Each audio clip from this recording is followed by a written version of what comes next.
You can hear me, right? Fabulous. Welcome. So you are in the right place. You are here to talk about what to do when your job goes in the night. Welcome.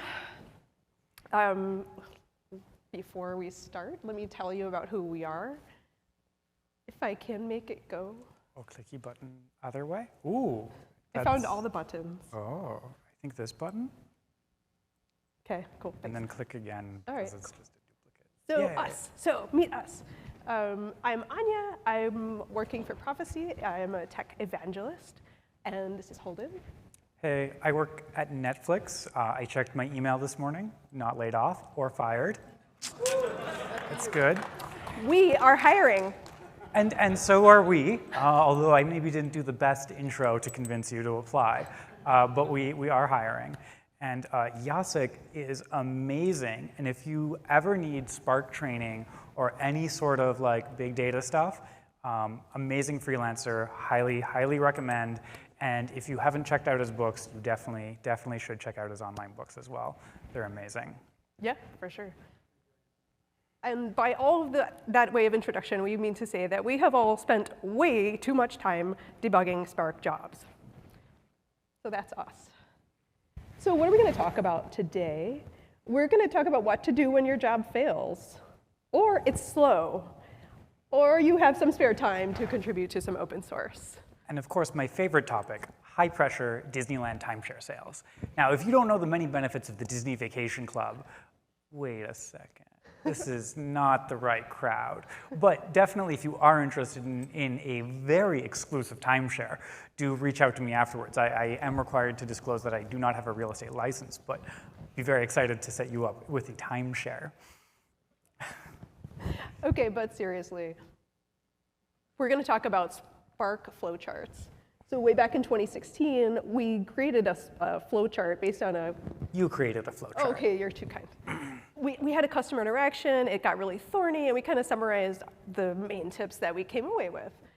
But our main challenge in 2016 was the format of the chart. It was just kind of clunky. We needed it to be a little bit more like, the diagrams needed to be a little bit easier to read. So we came up with this Spark flowchart, and we took ideas from a lot of different folks. So we took the FAQs from a few different teams, a few different individuals contributed, and so the flowchart got a little bit more rich and a lot more useful, I think. We're also going to talk about how you can contribute. It's really straightforward.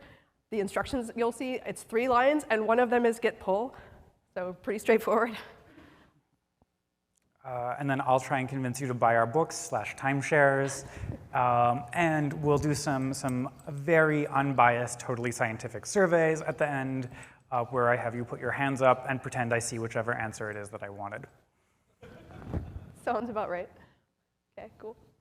So this talk is dedicated to all the engineers who are tasked with debugging your team's Spark jobs. We feel your pain. We're with you. Because we know that you are too busy or too stressed or too sleepy to find a root cause quickly.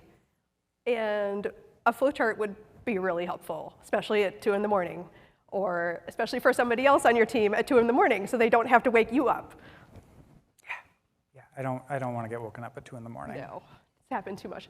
So it's pretty awesome such a thing does exist.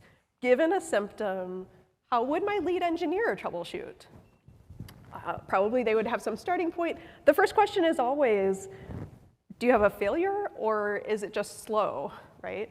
And then you go from there. You do some troubleshooting, you find some root cause, try that one, maybe it's another root cause. So such a flowchart does exist, and we are here to tell you about it. So introducing the Spark flowchart. It starts exactly there. Is the job slow, or did it just fail? And we go deeper and deeper, and we'll walk through that with you. But we do want to show you it is real. Where's my mouse? It's hiding. Yeah. So it is real. It's a real thing. You can click on it. It's accessible to everybody, so you don't have to. There's no special permissions needed. The links are in the deck that we'll share. Yeah. Well, this is hard to see. So, can you help me click on there? A slow-running job? Or I have an back to the exception. presentation. So either one. we want to show you just how to use it. You can pop it open, you can click on a button and say, okay, I've got a slow job, what do I do? And each of these little nodes is clickable, and you can follow the path and say, my job is slow, I've got a slow stage. Which stage is slow? It's a slow shuffle. And I can get some really hands-on useful tips. Maybe even find a root cause, maybe even find a solution. So this is just a first quick introduction to what you'll find in the flowchart. Yeah, cool. So that's a very quick introduction. The other very quick thing I want to say is how to contribute, because really the best ideas come from all of you, as we were just talking about before the session. It's super straightforward to contribute. Pull the repo, do a pip install, and make docs serve. So that's it. You're now running the flowchart locally, and you can now add your tip and view it in the chart on your local machine. So it's really straightforward, easy to use. Yeah, and you've even created some solid starter issues for anyone who's like, I'd love to contribute, but I don't know what to write about. Here's some things that we were too lazy to write about, but hope you are not. Yeah, so the repo is pictured at the right. There's some good first issues to just get started. Or you can be like one of my awesome colleagues who just made a quick PR to change the date for our license. Yeah. So really straightforward, easy to contribute. So OK, let's talk more about the flowchart. So I'm showing you a couple layers down a little bit more than what I showed you before. Let's say I've got my slow running job. Is it a slow stage? Or maybe my DAG is too big. Let me traverse the path. OK, I've got a slow stage. Which stage is slow? OK, well, is it the read? Or is it a shuffle? Or maybe later we added, I've got a slow write. So it's just like these types of very easy to answer questions as you're troubleshooting your job in the middle of the night. I don't want to overwhelm you with the whole thing, so let's try to find some patterns that we discovered while we're making this Spark flowchart, because there's quite a bit of information. We don't want to overwhelm you. So the first pattern we'll discuss, we've got a slow stage. I need to learn about some partitioning to address my slow stage. In the second pattern, we'll talk about, I have an exception. I need to understand about OOMs. So those are the two patterns we'll discuss. They kind of popped out at us as we were making the flowchart. So, cool. The first one, OK, so I've got a slow stage. The main thing that we always ask, the stage is slow, is the slowness caused by uneven partitioning? Sorry. I feel a cough coming on. OK, so this is like the question that we always ask, right? OK, and I've circled the two answers. OK, I've got even partitioning, but my job is still slow. Or I've got skewed map tasks, and my job has uneven partitioning, right? So those are the two answers that you'll find, right? It's so common. But just on this simple question, what we found is if you traverse the tree, you'll find that there are so many issues, so many root causes that you'll find just by understanding how your data is partitioned. So if you're going to invest some time into troubleshooting, this is a great area, right?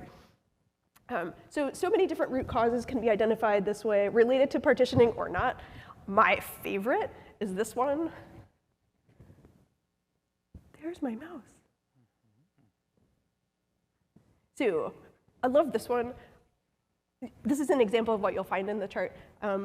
This gives you an example to make sure that, OK, you've got your file, it's partitioned on particular columns. You want to know if the filter is getting pushed down, right? This is super important. I want to filter my data so that I have less data to analyze, right? What you're finding in the chart is like an actual example that shows you, like, did your filter get pushed down or not? So super straightforward. You'll notice in like over here, you can see that the date filter is getting pushed down, but here's an example when it does not get pushed down. I've got a not null, but I'm missing my date filter. So yeah, this is the type of example of something you'll find in the flowchart. Super handy, super useful, readable at 2 in the morning, making your life better, hopefully. OK, how do I go back? This is more complicated than, like, using the computer here is more complicated than troubleshooting my Spark job.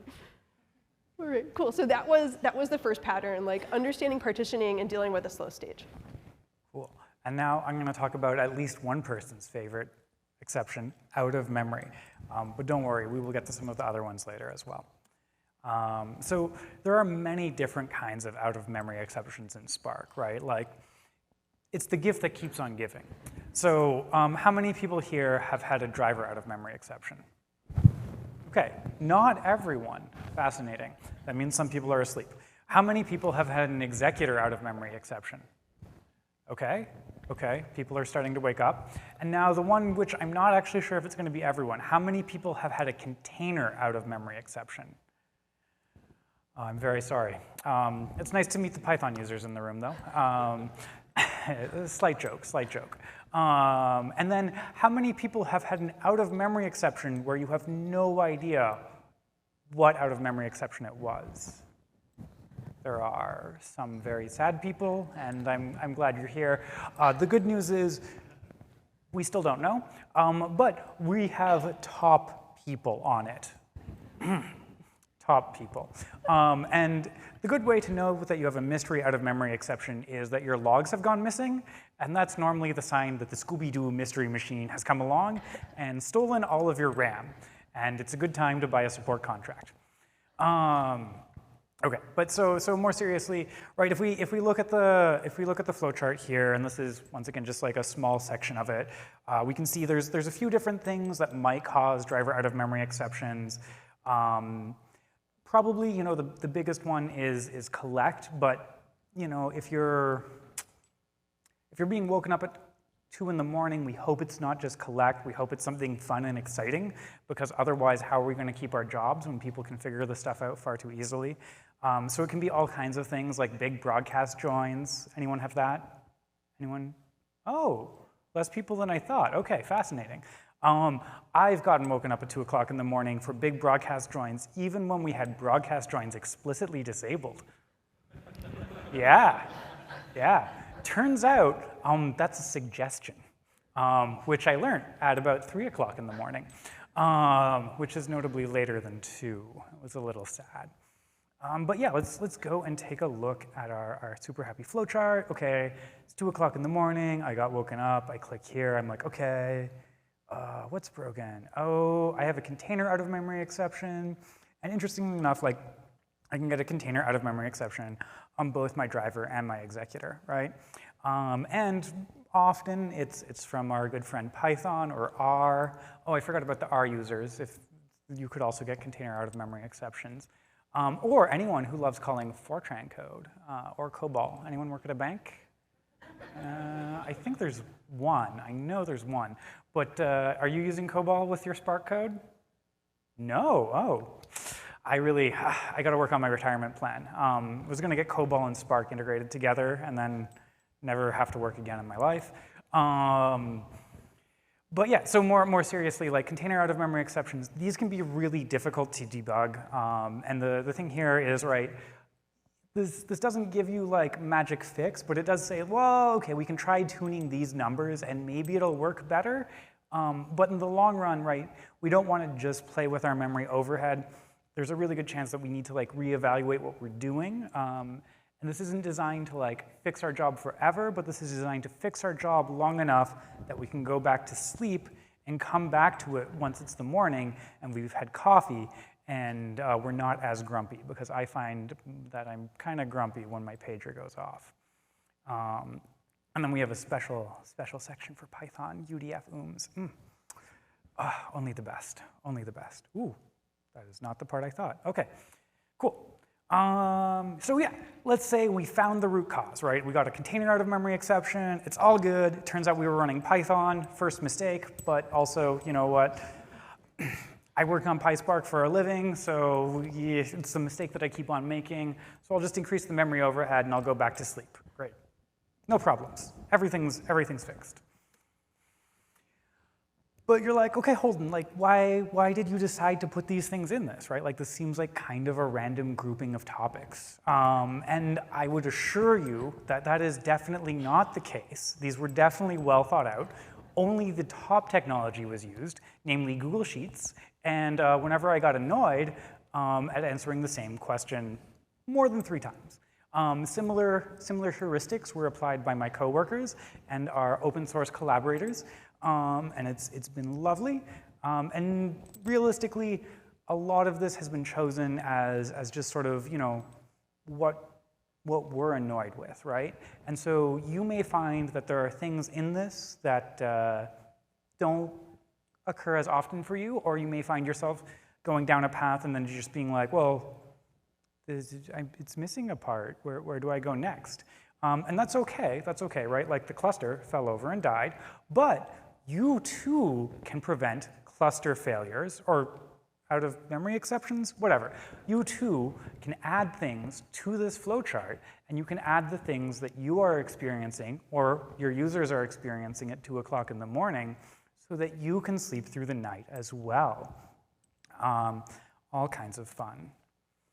And this brings me to this wonderful, exciting thing of exportexternal.sh. So right now you're thinking like, oh yeah, I want to contribute, but all my knowledge is internal to my company. I really can't share it. Sorry. Well, actually, we have a way to do that. Yeah, and so it turns out that similarly, I work at this place called Netflix, and we have a bunch of internal things as well.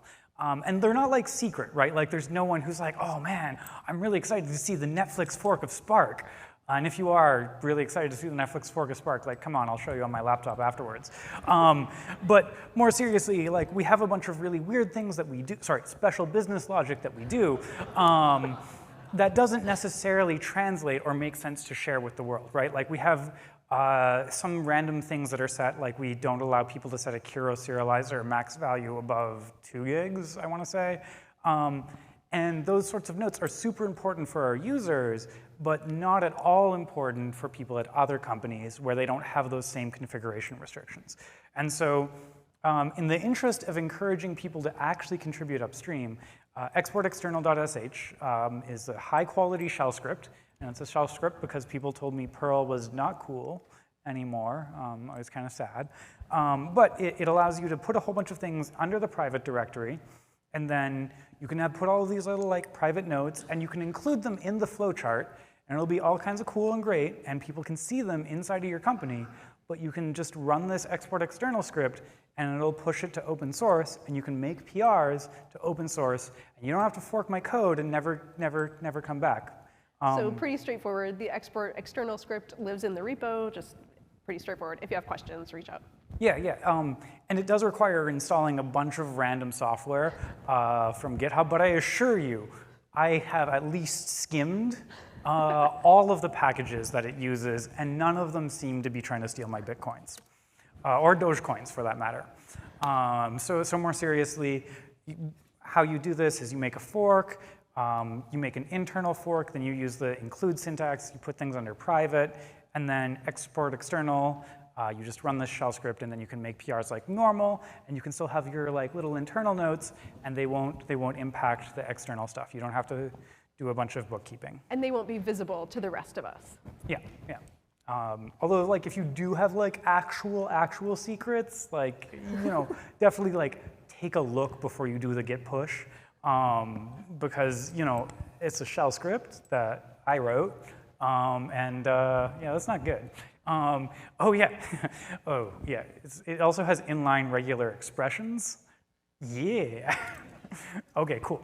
But more importantly, you should contribute. And in fact, we're gonna contribute today. Oh yeah. Also, this is my dog. His name is Professor Timbit. If you are one of my Twitter super followers, you too can access exclusive pictures of Professor Timbit for a mere $2.99 a month. I know it's a bit pricey, but it was the lowest it would let me set my exclusive Timbit pictures to. But yeah, let's do it. Let's add something to the flowchart. Does anyone here have an exception? I mean, we heard analysis exception. Or like slow job issue that they would like to see added to the flowchart today. Okay, I'm hearing crickets. Ooh, yeah, you come. My hearing is bad. I spent too much time in underground warehouse raves. What exception should we add, or Spark issue? Oh, we've got a microphone for you, sorry, yeah. So I once had a driver out-of-memory issue that was really confusing for me because I don't have a collect. I also don't have a big broadcast join. Okay. And then at the end, I was really confused. Okay, what's going on here? And at the end, I figured out it's because that I had the shuffle partition too high, so that when the driver trying to collect some samples to estimate skew, those data, blow up the driver memory. So Awesome. it's like, I also work for Netflix, and then it took me so long to figure that out. I just was searching on Slack. Somebody just mentioned about it in a very different Slack thread, and I figured out, oh, that's what's going on. And then I reduced the shuffle partition, and that got fixed. That's awesome. Also, you should join the internal working group. But let's add that today. This sounds awesome. So much fun. Yay! Thank you. Thank you so much for let's give a hand, because that's yeah, okay, cool. Let's see here. Do I have Emacs running already? And do I have any secrets in it? No, okay, cool. You can see I've made the poor life choices of using Emacs. Okay, so we're gonna go, this sounds like out of memory exception, so that's gonna be an error. And we're gonna go up here, and we're gonna look for driver memory. Okay, cool. So now let's find driver memory. Spark driver memory error. So it looks like most of this stuff lives in details error driver out of memory. So let's go there. Yeah. Oop, sorry. Oh no, I can't see the bottom of my screen. Oh, this is the worst. This is the worst. This is literally the worst. Should we close the PowerPoint? No. It's okay. The K stands for quality. Okay, details, something driver. Oh God, this would work better if I had a functioning memory. Max result size, driver out of memory. Yay! Okay, cool. So we are gonna go ahead and we're gonna add a note about a new thing. Well, for values of new, which are, about as accurate as when I call cars from 2010 new, which is also how I ended up buying a very broken Ducati. But interesting note. Okay. So it's a situation where we have too many partitions, and okay, yeah. Another. So what we have here is if you were to click on the driver out of memory node, this is the page that would, this is the text that would have popped up. So we're gonna add some items to that page. Is when the number of partitions is too high, and you trigger a sort or shuffle where Spark samples the data, runs out of memory while collecting the sample. To solve this, we partition to a lower number of partitions. Yeah, we're going to see a lower number of partitions. I would. How many partitions was it originally?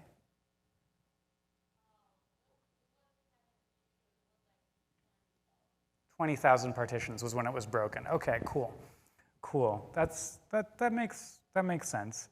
I can see how 20,000 could cause. Oh yeah.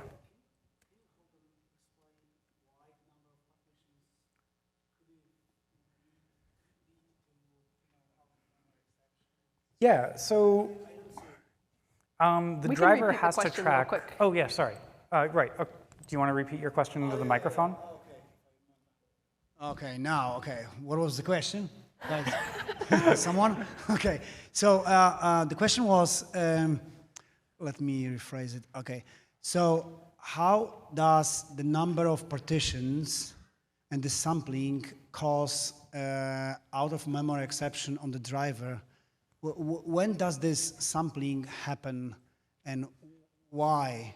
I don't see it. Yeah, so that's a super great question. And so now to be fair, like this was not a planted question despite working at Netflix and despite you and I knowing each other very well. So this is, to be honest, like partially a guess, and I would have to like actually take a look at a failing job to be sure. But if you remember the sort code works by collecting a sample from each partition to try and determine what the key distribution is like, and it fetches some number of elements from each partition.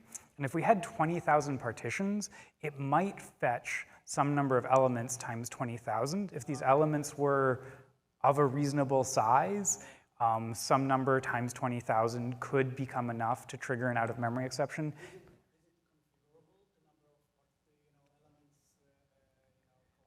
Yeah, so the question was, is that configurable? The number of elements collected, is that a configurable? And that's a great question. I don't know of a configuration parameter that changes that. And that could actually be a really solid follow-up to see here. Let's see, let's make a note. Wait, no, we'll make it a comment here.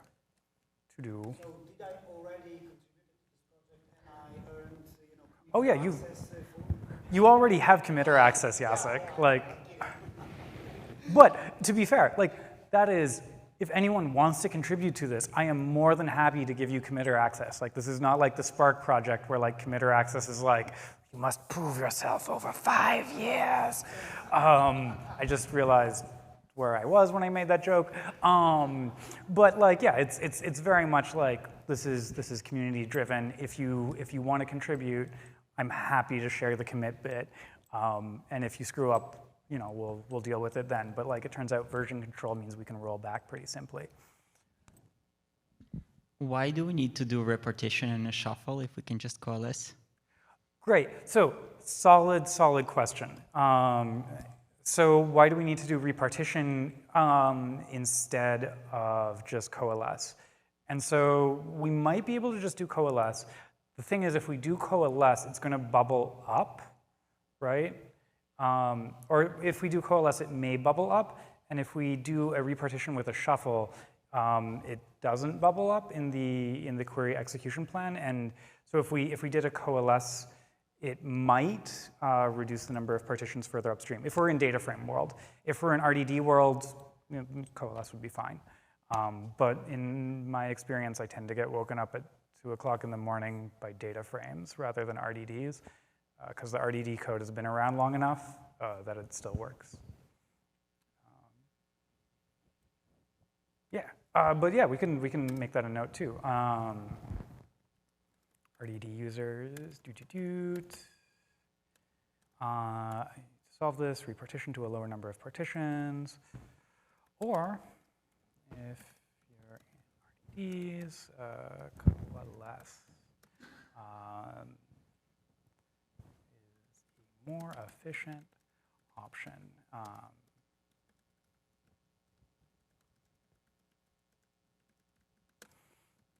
Impact upstream in the query plan.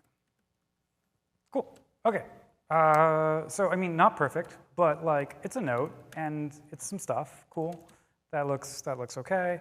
Let's do mkdocs, or actually, yeah, let's do mkdocs serve. You can see the stuff that I'm typing. I can't, okay. They can, yeah. Oh no, there's a typo. We can't see the bottom line of the screen. Cool, okay, and now we can go back here. We'll get the typo. And let's go to localhost. So what Holden is doing is she just ran make.serve. She's running this locally on her machine. And so this is on her localhost. She can see the change that she made before merging over to the main branch. Yeah, cool. And we see this text showed up here. It looks pretty reasonable. You know, it's not perfect, but it is incremental information. It improves it a little bit, and we can go from there. Right on. We can make it perfect later, or more accurately, never. But you know, someone else could do that. In the deck, there's also a video if you want to add a new node to the flowchart or add a node that's connected to some other nodes. The Video takes 3 minutes to do, so really straightforward. Out of memory exceptions on the driver. Yay, computers. Okay, So- and then because I'm working on my internal branch, I'm going to run that fabulous export external. And this is, oh, okay, this is not working because my VPN is turned off and it's trying to talk to the internal host. But I assure you, if my VPN was turned on, it would totally probably work, for sure. We can turn the VPN on. Yeah, sure, why not?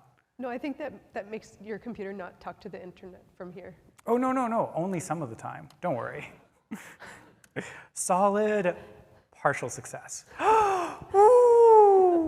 Ooh, red text. No, it's fine.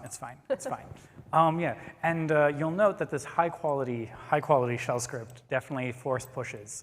But it's okay. Just like don't fuck it up, screw it up, and it'll be great. Okay, cool. We got like 3 minutes left, and I think there's some more slides. Very important slides. Oh yeah, the ones where I try and sell you things. Most important. Right. Do you want to go, or should I try and sell my own books? Okay, cool. Yeah. So the most important thing is for those of you with a corporate credit card. I'm here with a special promotional offer, and by special promotional offer, what I mean is full price. You should buy several copies of High Performance Spark. And if you've ever said to yourself, Holden, I've already bought everyone I know several copies of High Performance Spark, I'm excited to say that the other thing that you can do is buy a subscription to the O'Reilly Learning Platform and read repeatedly the early release versions of Scaling Python with Dask and Scaling Python with Ray. No, they will not help you with your Spark jobs in any meaningful way, but they will help me afford a cup of coffee. Anything you can do today can help a developer from turning to a life of enterprise support contracts. Also, if for some reason you don't have a corporate credit card, don't spend your own money on this stuff, it's not worth it, you should enter to win a free copy. Ooh, from Anya's glorious employer. Yeah, so pretty straightforward. Just drop us your business card and you'll be entered to win one of Holden's awesome books. It's super easy to register online at the Databricks Summit. So yeah, free for all. I'm all about making things accessible. And collecting email addresses for lead gen. I mean, there's that. Sure. And also importantly, if you like waking up, oh wait, no, okay, sorry, more things related to this. So the TLDR here is Spark Flowchart. Our goal is to help you wake up less at 2 o'clock in the morning. We are not designed to like fix everything. Think of it as like FlexiSeal or like something that is just designed to get you going until 9 o'clock in the morning. And that's really it. We're just going to keep stuff working for long enough. I don't know if I'm allowed to swear on the video. Whatever. We'll just keep stuff working for long enough. Let's make sure there's some time for questions. Oh, right. OK. No. But the most important part is you should also come back at 9 a.m. for my other talk after you've bought several copies of High Performance Spark to learn about how to upgrade your Spark jobs. Yay! One person wants to. OK, I'll see you at 9 a.m. The rest of you, OK, that's fine. But this is the last session, and so if anyone has questions, we'd be happy to answer them until we get kicked out of the room, which might be in 1 minute.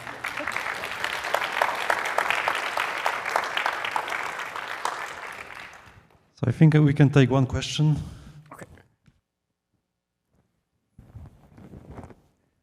It's a little suspicious because he's one here. The first book, High Performance Spark, which version of Spark is that targeting, or is it still relevant anymore? Ooh, awkward questions. Awkward questions.